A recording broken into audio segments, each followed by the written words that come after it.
Hey everyone, welcome back to another episode of Prime Comments. I do apologize for not having an episode last week on Sunday. I was not feeling very well and I decided for the betterment of my health I should probably rest up. I think I still did get a video out that day, but it was something much lower production, easier to do.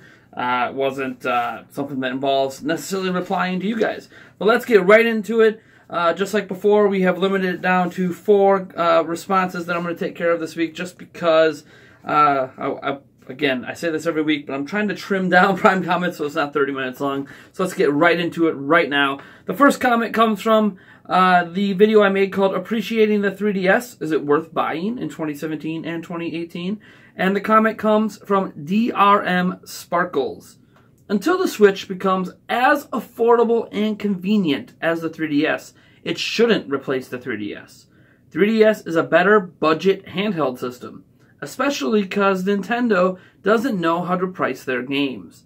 Every game would be $60 even though they're worth less. Now obviously a game's worth is highly, highly subjective, but Nintendo has already released games on Switch that did come out at the $60 price point, and Nintendo has done this in the past on Wii U as well, so it's not like they're locked into every game on Switch has to be $60. So that's already not a factually true statement, but interestingly enough, you know, we talk about until it's as affordable as the 3DS, it's not going to be as affordable as the 3DS is today, where you can get like a Nintendo 2DS for $80, a 2DS XL for $150, and a new Nintendo 3DS for $200, sometimes on sale for under $200. It's not going to be that affordable till 5-6 years from now. It's just not going to happen. At least Switch as it is today. They could release one that gets rid of the dock or unbundles the dock from the base unit and get it possibly down to that $200 price point, which is really the sweet spot for handheld technology. However, it should be noted the 3DS released at $250. So at the $250 price that 3DS launched at, and granted it did not take off until it hit the $200 price point. Switch is only $50 more than that. It's a significantly more powerful system. You can use it on your TV and take it on the go. I think that this is what we have to realize, is that Switch is a hybrid system. So when we talk about it replacing the 3DS, we're talking about the fact that it's a hybrid. A hybrid means, since you use it at home and on the go, it's the best of Nintendo's home console and portable nature in one system. So it's not going to be as cheap as you know, as a 2DS or 3DS, but it's not going to be as expensive as the upper end of Nintendo's console prices. And what are the upper end of Nintendo's console prices? Well, when Wii U came out, the 32GB black model costed $350. So it's $50 cheaper than the Wii U at launch, $50 more than the 3DS at launch, $300. It's a pretty sweet price point. That's right in between the console and on the go, and it's only going to get cheaper from there. So it's only going to creep closer and closer down to handheld pricing. And Nintendo has already essentially committed all of their games to Switch moving forward. So you could talk about how it's not affordable enough and it's not as convenient. I mean, it doesn't have a clamshell design, but I'd argue most people who carry the 3DS around throwing it in their backpack or in a case anyways. So I don't know as many people that have to store it in their pocket. Most of the time, I'm not saying it doesn't happen. And Switch can fit in your pocket, depending on what pants you're wearing. You have to take the Joy-Cons off. But, yeah, I don't know. I mean, I obviously have strong feelings on the 3DS going out the door. And it's weird to talk about this in a video that's all about appreciating the 3DS. Talking again about how Switch is potentially replacing it. It is what it is. You know, some of the 3DS games are still $40 today that shouldn't be $40 either. So, I don't know. I don't know what to tell you. Thanks for your comment, DRM Sparkles. It gives me a little bit to think about in terms of pricing and convenience that I don't always consider as much, but I hope I gave a decent response there to your concerns. Moving on to our second comment we're going to talk about this week. This comes from the Why Do So Many Gamers Want Nintendo and the Switch to Fail video. Of note, this is actually our most popular video we have made in over a month. We had one hit 20,000 something a month ago, but this is the most popular one since. I want to thank you guys for all of your support. This was some OG content right here. This was not based like a news report or anything. This was something I've been working on for a little bit. So thank you guys so much for your support. And the comment I'm going to read comes from the Alpha Omega X3. Want to know what is hilarious? The Sony and Xbox fanboys can't figure out how a system with barely any online functionality and entertainment apps is absolutely knocking it out of the park in sales. I have an answer for you. Video games. Yeah, crazy answer, right? A video game system with video games that have actual gameplay. Plus, it doesn't hurt Nintendo has the best first-party titles in the world, and in my opinion, the best developer in the world. I'm not blind to the faults of Nintendo over the years, mind you. I just understand after 35 years of gaming, from Atari to PlayStation 4, Nintendo is the best in the business, and the only one console manufacturer that could survive on their own IPs alone. Now, with Nintendo Switch receiving the third-party support that Wii U lacked, fanboys will justify their plastic as hard as ever, all while the true gamers will be enjoying all that matters, having fun.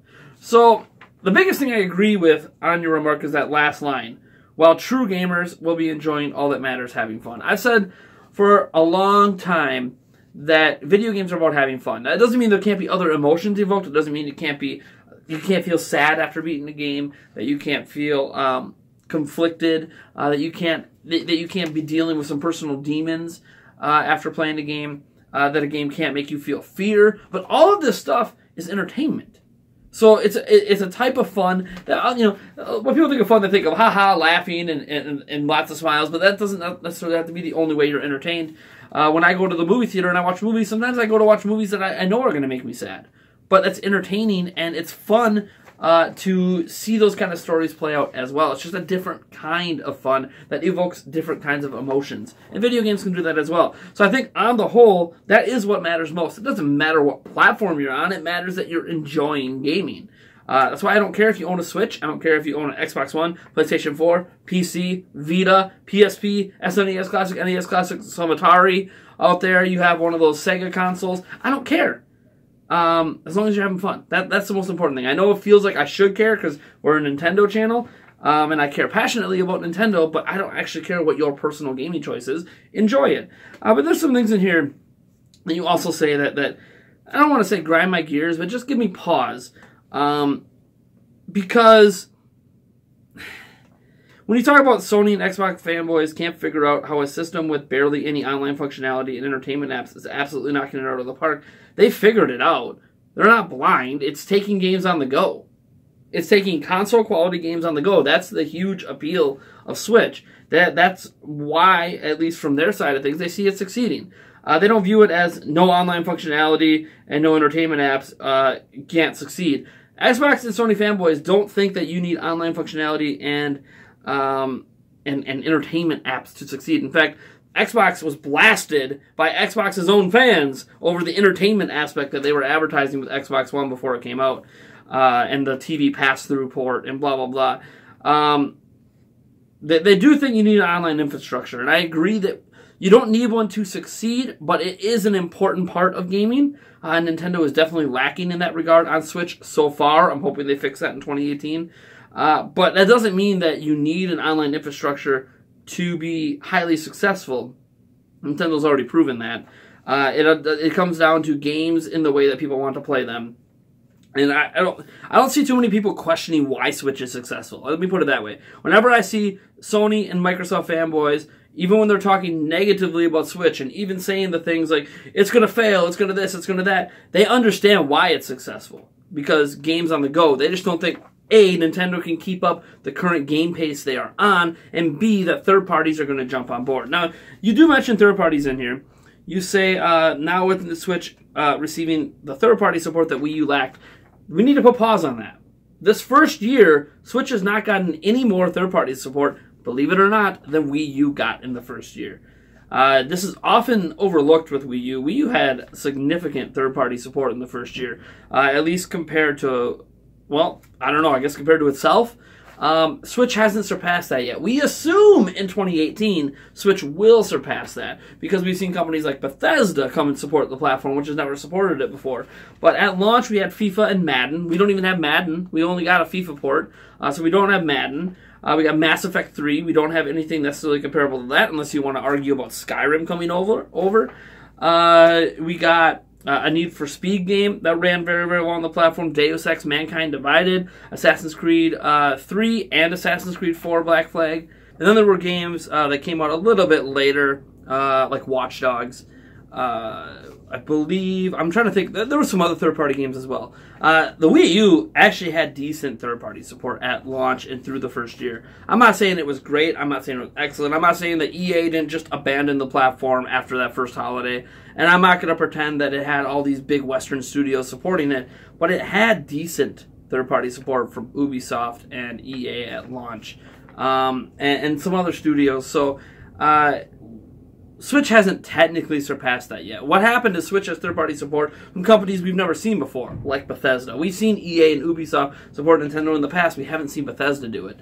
So that's what has people excited, is that Bethesda's doing it. But again, we're not there yet. We're still not getting games day and date most of the time. We did get, we had NBA 2K back then too. Well, we got NBA 2K this time. Then we got WWE, and it's like, oh, we should be excited about WWE 2K, except it's the worst game on Switch, in my opinion. Like, the worst port of a game. It's near unplayable, and it's a AAA game on Switch. They might as well have not released it, if I'm being honest. You would have saved people some money. Or they would have bought other versions of the game. So it's just, we have to be careful about saying that yet. We presume Switch will have better third-party support. We don't actually know yet, because it hasn't factually occurred. So yeah, I do agree basically that the system sells based on very good video games that people want to play on the go, but I don't agree that that's why people think it's going to fail. They assume Nintendo can't keep up the pace. They assume that third parties aren't going to jump on board because the platform is significantly weaker. The same reason that they didn't really jump on board with Vita. So their concerns are valid and haven't really been proven to not be correct yet. I just feel confident that they're not correct, but I don't actually have evidence to support that yet. 2018 is when we will finally get evidence to hopefully support that notion. Heck, maybe as soon as the January Direct might put all of these fears and all of those excuses to rest, at least for 2018. Moving on.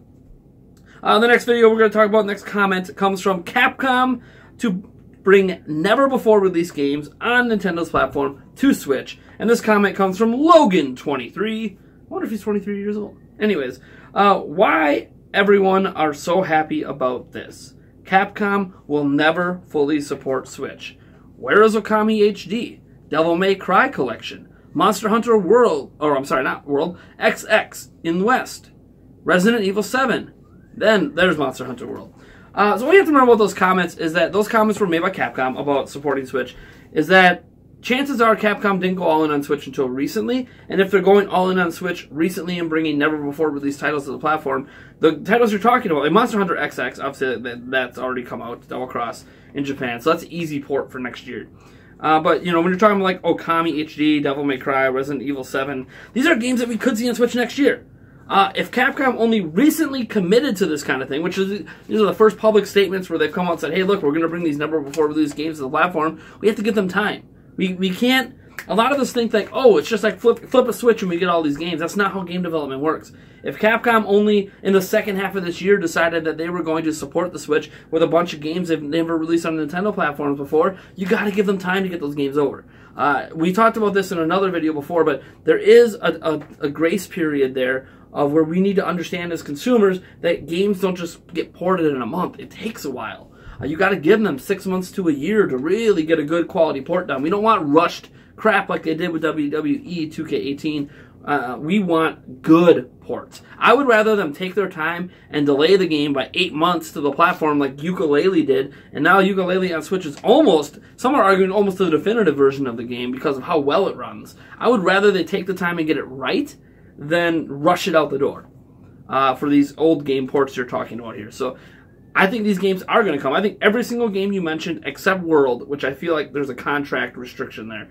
Every other game on this list except World is probably going to come to Switch. I would almost, I'm not going to bet money on it, but I mean, if I had money to bet, I would put some money down there that all of those games in the next year or two will end up on the platform. Moving on to our final video. This one is, well, this one's going to need some explanation. So, the video is Switch falls well behind PlayStation 4 and Xbox One in November sales. We have gotten the NPD since then, and I've avoided making a video on the NPD, but we'll get into that after I bring up this comment from Cesare Hat. The ocean of fanboys claiming false, and I refuse to believe X about Nintendo, is really sad. 1 month isn't the end. The guy never said it was, and spent nearly 80% of the video saying how he isn't worried, and how Nintendo's value and promising future are only going to improve with their situation being pretty good. And yet, every drooling fanboy claims lies, when I doubt they took the time to even look at any article that didn't say Nintendo dominates sales again, woohoo. Like, really, how many articles did you fully read beyond the header? Who would even care to read more than one article about this topic anyway, unless they wanted to slam it into someone's face? Sales of 1 month don't suddenly take away those last crumb-stopping months from Nintendo to the other consoles. I think it meant curb-stopping months. But I have to say, this channel's name kind of keeps in a nice, shallow grave. You should know the rules by now. Change your name or play the game, Nate. Tisk tisk. / literal guy. So, I'm not changing my channel's name, by the way. Nintendo Prime, that's what this channel is. I don't care if it attracts fanboys. It doesn't bother me. I mean, fanboys bother me, but whatever. They'll filter themselves out over time when they realize I'm not necessarily catering to them all the time. Yeah, this comment obviously brought up points that people shouldn't have been freaking out about that video anyways, because the whole video was about why you shouldn't be freaking out about this. And I realize I've admitted in the past already I should have did a better job. There's one word I should have added to the title that would have helped out, like report or rumor. And then falling behind was probably bad wording to use in the thumbnail. Technically, I was correct. And that's the interesting thing. I got blasted a lot on that video. It is one of my highest dislike to like ratios, like significantly favoring dislike. I think there's more dislikes on it than likes. And I pointed out in the comments all these times, people saying that I'm, false reporting, false information, all these quotes of things from the Adobe predictions that we also reported on. And I went and I actually made a live stream about that at the time, how the Adobe prediction video I made was actually the one I should have been blasted for, because I took predictions and treated them as facts, versus here where I had like a report in my hands that contained what I felt was factual information based on the reputation of the company and the user. And then there was people out in the comments saying, oh, that company is refuting the fact, without providing any links or any evidence to that company, refuting that information in that thread, and that thread containing no information in it that would indicate that it was being refuted by anyone, and no one on Twitter and everywhere else. There was no evidence I could see that this report was being refuted. Then the NPD comes out, and guess what? Switch was number 3. PlayStation 4 was number 1, selling more than 1.5 million units. Xbox One was number 2, selling, about 1.3 million units. Falling right in line with the numbers I brought up. Now, we did not get exact numbers for Switch. In fact, Nintendo didn't even comment on the NPD this time, which I believe, I went back, it was like the first time in a decade Nintendo has said nothing about the November NPD. Even when they were doing bad numbers, they would try to spin it as something positive. Like, yeah, maybe that did bad, but this one game we released did really, really good, right? They would always comment on it, but Nintendo didn't. Instead, Nintendo laid out a very clever and very good, by the way, distraction bomb. They dropped a tweet. They sent out a PR email and said, hey, Switch in a little over 9 months has sold 10 million units. And that's very good. That's very, very good news. We reported on that. That's good stuff. But they're doing that, and they're saying that not just it's a big milestone, but they're saying that because, yeah, they don't have anything necessarily positive to say about the November NPD. That doesn't mean that they did bad. It doesn't mean that Switch sold like crap. It just means Switch came in 3rd place. Switch sold less than 1.3 million units. Maybe it sold 1 million. Maybe it sold 800,000, 700 to 800,000, like I stated that the report said. We don't know. We don't actually know the figures because the NPD report, or at least what we've heard from the NPD report, from people who have access to it, have not given us any numbers on Switch. And maybe it's because Nintendo hasn't played really nice providing full numbers. I don't know. But it's been very clear that if Switch was number 1, Nintendo would be touting that they were the best-selling unit this holiday. If they were number 2, they would even say, you would even tout that. If they broke 1 million units, you would figure that they would even tout that, the first month breaking 1 million since launch in the United States. They would be all over that. But they're not. So what am I getting at here in bringing up that NPD here? And why didn't I make a video on the NPD report? I said this in a live stream before. I'm afraid of puffing my chest out too much. In my past, I have gotten a little cocky with certain things in my life. And I don't want to be that way. I don't want you guys to see that side of me as much. Obviously, while I'm live streaming and playing a game, whatever, I'll get full of myself and then like dial myself back and get wrecked and whatever. That's just having fun. But when it comes to these videos, I don't want to feel like I'm high and mighty and above you. And a bunch of people blasted me, and I didn't want to come back and make those people feel stupid. But the bottom line is I was right. That video was correct. The source I used for it was spot on. All the refuting, all of the arguing, all the bickering about how the heck can Switch be number 3 when it's been dominating this because of a prediction. Guess what? It didn't dominate Black Friday sales. It didn't dominate Cyber Monday. It didn't dominate sales in November. It sold very, very well, but it didn't dominate. It fell to number 3. From being number 1 for I think it was 4 straight months, it was number 1 heading into November. And that's not bad news. It was never bad news. It was never meant to be bad news. It was just a factual statement based on a leaked report, and the leak was correct. So I'm not going to apologize for making that video. All I can say is I will try to do better to indicate that this is, that it's secondhand, third-hand information. So I can't verify its validity. But I reported on that leak because I felt it was correct. I was right. I'm sorry to all the haters out there that were really bashing on me for it or really thinking I did a poor job in journalism and stuff. But I mean, when you get one right, you get one right. And I don't expect anyone to apologize to me for all the mean things they said to me about it. But, I don't know. I'm right. Anyways, folks, I guess listen to old Nady here is kind of what I'm saying. If I'm bringing you some information, I'm not trying to mislead you, not trying to intentionally mislead you, and if I do, I will own up to it, like if I make a mistake and end up misleading you. But I didn't mislead you guys. I had it. I nailed it. Cool.